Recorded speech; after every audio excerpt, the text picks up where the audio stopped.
let's talk about limerence. This is a huge part of a lot of affairs, not every single one of them, but it is something that comes into play and a lot of people don't understand how it works. So let's get into it. Leslie Wells, connection coach. I help individuals look at things through an attachment lens to improve their relationships, to help them improve their relationship with themselves, to understand their own triggers and why they show up the way they do, and to understand their partner better so that they can break negative patterns in their relationship and show up better for themselves and their partners.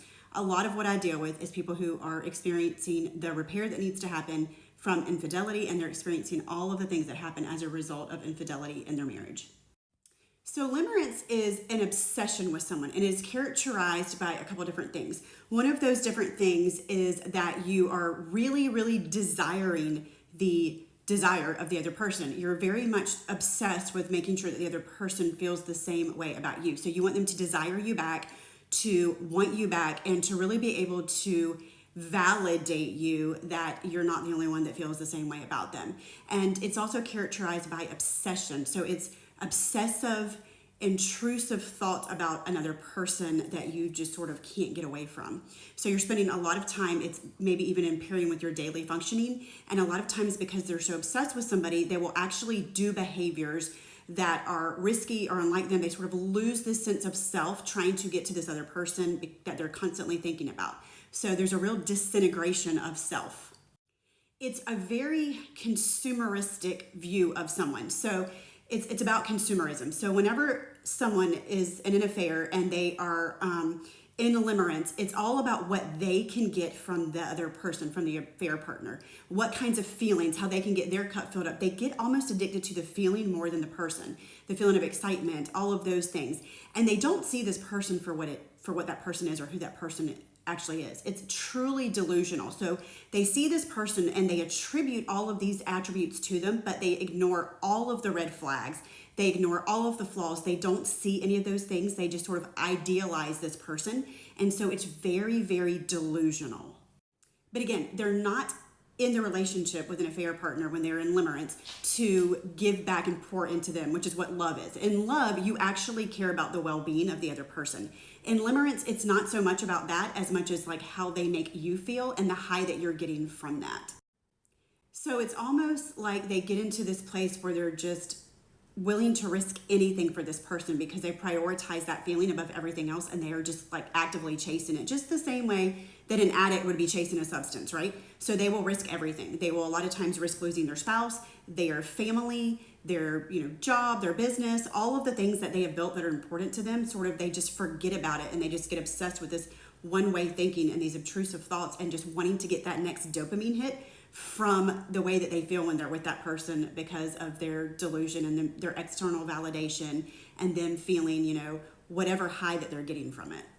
So there's 3 stages of it. There's infatuation, crystallization, and deterioration. And so infatuation is obviously when they're first exposed to this person, they start projecting all of these qualities onto this person that makes them have these feelings of like desire. And so the next stage, the crystallization, is when they really start to have all of those super intense, passionate desires and urge to, get desire back from this person and to get noticed back and to get pursued and to get that validation. And so that's the crystallization phase for them. And then lastly is the deterioration, and that's when all of a sudden the whole limerence thing starts to wane off and all of the intense feelings that go with it. So a lot of times when somebody is caught in an affair, at first they're stuck in that crystallization phase. And so at first they don't cut it off, or they have a really hard time cutting it off even though they're busted and even though they don't necessarily want to leave their family. We'll get to that in a minute.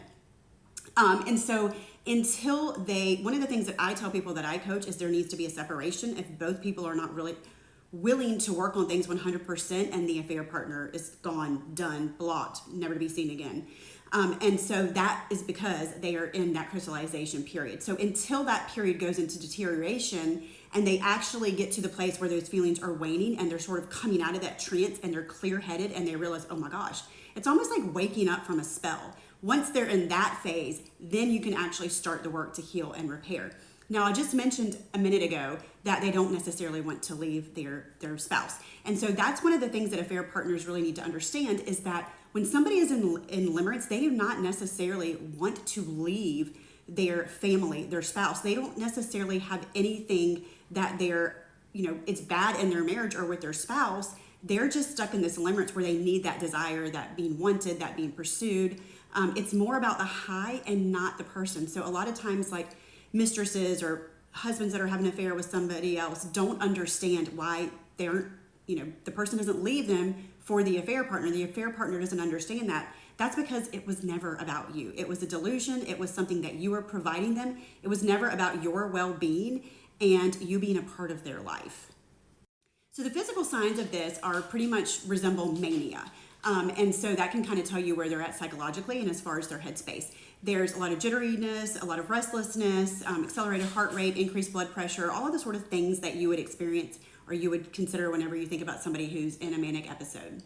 And they act the same way too. They take risky behaviors, they lose their sense of self, they lose, being able to see any of the negative, they're just experiencing that high. A lot of times they experience feelings of being like out of control. They're just driven by this limerence the same way, again, an addict is. And so they start doing behaviors that they don't understand, they don't recognize, things that when they come out of that, they're absolutely shocked, repulsed, and full of guilt and regret and shame that they behaved in those ways. So studies have shown that there is consistent correlation between individuals who go through periods of limerence or have experienced limerence and individuals who also suffer from depression. There's a lot of ties to childhood trauma, to attachment issues early in life, to having an insecure attachment style, and to having feelings of abandonment, whether that was in their childhood or relationship. But being abandoned is something that tends to correlate, and these types of people tend to end up in these situations. A lot of times I also see this with avoidance. So avoidants don't know what to do with their emotions. They have no idea a lot of the times of what their needs are, and they certainly are not comfortable being vulnerable enough to express them and get them met. And so they'll be in a marriage, they don't know what their emotional needs are, they don't ask for them, so there's an unmet need. They will distract and suppress, and so an affair and is a perfect way to do that, and falling into limerence is such a distraction that it's just so perfect for an avoidant who doesn't want to stay present and engaged and deal with any problems. Now, the flip side is, as you're in an affair and as you go through limerence, obviously you're creating, you're stacking problems, and those problems are just escalating by the minute and growing infinitely larger. But for an avoidant who is suppressing and ignoring that and avoiding all of that, they're not thinking about that in that moment until they actually get caught. So hopefully this helps you understand limerence a little bit better and how it works in an affair and why affairs work the way that they do. So if you have any comments that you want to add, if this has been your experience, if you've noticed anything similar, then put your comment in the comment section.